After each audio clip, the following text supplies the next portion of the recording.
আপনি তো ব্রাজিলের সাপোর্টার, আজকে ব্রাজিলের খেলা দেখেছেন কিনা? আজকে আমি ব্রাজিলের খেলা হাফ দেখেছি, কারণ আমার ফ্লাইট ছিল হচ্ছে 7:45-এ। তো আমি আস্তে আস্তে আপনার এয়ারপোর্টে বসে দেখছি আর কি, গাড়িতে গাড়িতে বসে কিছু দেখছি, এয়ারপোর্টে বসে দেখেছি। তার ভিতরে তো আমার ফ্লাইটের একটা টাইম ছিল আর হাফ টাইমে তো 3 গোল দিল। হাফ টাইমে 3টা গোল, ওই 3টা গোলই দেখেছি, পরে আর আমি দেখি নাই। পরে রুমে এসে দেখছি হাইলাইটস। তো ব্রাজিল জিতছে, জেতাটাই হচ্ছে মেইন ইস্যু। তো ব্রাজিল জিতছে, এটা এই জন্য আমি ব্রাজিলের ফ্যান হিসেবে অনেক খুশি। অনেকেই বলছে যে হাইতির র্যাঙ্কিং 83-87, তাদের সঙ্গে জিতে আসলে অত বেশি কিছু ফ্যাক্ট না, যে এই দল ব্রাজিলের যে দল বিশ্বকাপ জিততে পারবে না। আপনার কি মনে হয়?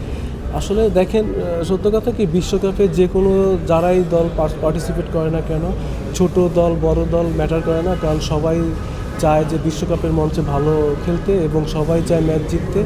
তো মেইন হচ্ছে ম্যাচটা জিতা, কারণ ব্রাজিলের প্রথম ম্যাচটা মরক্কোর সাথে ছিল, ম্যাচটা ড্র হয়েছে। এই ম্যাচটা ব্রাজিলের জন্য খুব ইম্পর্ট্যান্ট একটা ম্যাচ ছিল। তো আমার কাছে র্যাঙ্কিংটা আসলে ওই রকমের তেমন কোনো ইস্যু না, কারণ আপনার আর্জেন্টিনা বলেন বা ফ্রান্স জার্মানি যে কোনো টিমই বলেন না কেন, সবাই কিন্তু চাবে ম্যাচ জিততে। মেইন হচ্ছে ম্যাচটা জিতা, এটা। ব্রাজিলের আপনার প্রিয় ক্রিকেটার, ফুটবলার?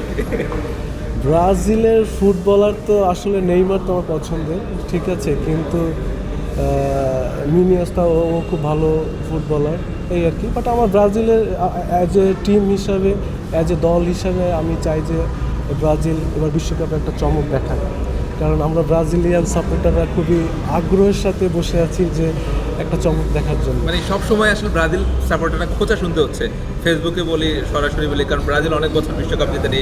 বিশেষ করে আর্জেন্টিনার খোঁচাটা বেশি শুনতে হয়, এবং জাতীয় দলের অধিকাংশ ক্রিকেটারও দেখি যে আর্জেন্টিনার সাপোর্টার। এইটা নিয়ে কোনো অন্য ক্রিকেটাররা খোঁচা দেয় কিনা আপনাকে? না, খোঁচা আসলে কি, ফুটবলটা মানে হচ্ছে একটা আমেজ উন্মাদনা, তাই না? আপনার এইখানে আপনার একটু খোঁচাখুচি, আপনি যেটা বললেন খোঁচাখুচি একটু হবেই। তার ভিতরে এই খোঁচাখুচিটা যেন কোনো অ্যাটাক বা কাউকে হিংসা বা কাউকে কোনো পার্সোনালভাবে না চলে যায়। খোঁচাখুচি করুক, মজা করুক, সবই করুক, কোনো প্রবলেম নাই, কিন্তু এটা কোনো পার্সোনাল কোনো সংঘাতের ভিতরে না জড়ায়, এইটা হচ্ছে মেইন ইস্যু। তারপরেও এই খোঁচাখুচিটা আপনি যেটা বলেছেন, এটা একটা মজার রূপ নেয় আর কি, আমার কাছে মনে হয় এইটাই আর কি। বাট আর আমাদের বাংলাদেশ টিমের ম্যাক্সিমাম যেটা বললেন আর্জেন্টাইন সাপোর্টার, তো অবশ্যই ব্রাজিলের সাপোর্টাররা কিন্তু আছে, তো এটা থাকবেই আর কি। তো না, আমি যখন খেলেছি তখন তো অনেক মজাই ছিল, তখন তো সব সিনিয়র ক্রিকেটাররা আমাদের, যখন আমার একটা মনে আছে, তখন যেন কোন দেশে ছিলাম, সম্ভবত ওয়েস্ট ইন্ডিজ আমার কাছে মনে, তখন আমরা মানে যেদিন ব্রাজিলের খেলা ছিল, মানে আমরা অন্যরকম একটা প্রিপারেশনে ছিলাম। আবার আর্জেন্টিনা যেদিন খেলা ছিল, সবাই অন্যরকমের, যারা আর্জেন্টিনার সাপোর্টার সবাই অন্যরকম প্রিপারেশন নিয়ে দেন, খাবার দাবার ফল ফ্রুটস থেকে শুরু করে, মানে অন্যরকমের একটা মজা ছিল আর কি। আগে প্র্যাকটিস শেষ করা, এরকমের ম্যাচ দেখা নিয়ে, ধরেন প্র্যাকটিসের ভিতরে আমরা ম্যাচের কথা বলতাম আর কি, ধরেন প্র্যাকটিস শেষে আর কি। তো এই জিনিসগুলো আসলে একটা মজা, মানে বিশ্বকাপ ফুটবল এটা তো ওয়ার্ল্ডব্যাপী ফেমাস, আর আমরা তো বসেই থাকি কবে বিশ্বকাপ ফুটবলটা হবে আর কি, এটাই। ঠিক আছে, থ্যাংক ইউ। সেটা হচ্ছে যে আপনি যখন মানে আপনি তখন বেশিরভাগ সময় উইকেটটা থাকলে স্পিন দিল, তারপরেও আপনি মানে অনেক ট্রেন্ডিং হয়ে গেছেন ব্যাটসম্যানদের কাছে। এখন এত সুন্দর উইকেটে খেলা হচ্ছে, এটা থেকে কি মনে হয় যে আসলে এই উইকেট বলে আপনি কেমন করছেন? না, ভালো একটা কোশ্চেন, কারণ আপনার হচ্ছে আমাদের সময়, ওই সময় ম্যাক্সিমাম উইকেটই থাকতো স্পিন সহায়ক উইকেট বাংলাদেশে বিশেষ করে।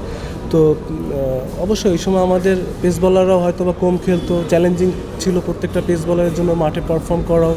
বাট এখন যে উইকেট বানাচ্ছে, আমি নামটা নাই বলি, আমাদের কিছুদিন আগে আমি বোর্ডে গিয়েছিলাম, তো বোর্ডের একজনে বললো যে রুবেল, তুমি এখন খেললে অনেক ভালো করতে আরও বেশি। তো আমার কাছে, কারণ এখন উইকেটটা খুবই সুন্দর স্পোর্টিং উইকেট, বাট আমার কাছে বলেছে যে আল্লাহ যেটা করেছে ভালোই করেছে হয়তো বা তখনকার। বাট এখনকার যারা ছেলেপেলে যারা খেলছে, আমার কাছে মনে হচ্ছে ওদের জন্য খুব ভালো প্লাস পয়েন্ট, কারণ এখন খুব সুন্দর উইকেট দিচ্ছে, স্পোর্টিং উইকেট দিচ্ছে, বলাররা চাইলে বল ওইরকমভাবে নিয়ে যাচ্ছে। আর অবশ্য তার পাশাপাশি মানতে হবে, আমাদের এখন যে বলাররা যারা খেলছে তারাও খুবই ট্যালেন্ট, তারাও খুবই অভিজ্ঞ, এবং তারা পারফর্মার, সব ফর্মেটেই তারা পারফর্ম করছে। তো আমার কাছে মনে হচ্ছে আমাদের বোলিং সাইডটা আগের চেয়ে অনেক এখন ভালো। ভাইয়া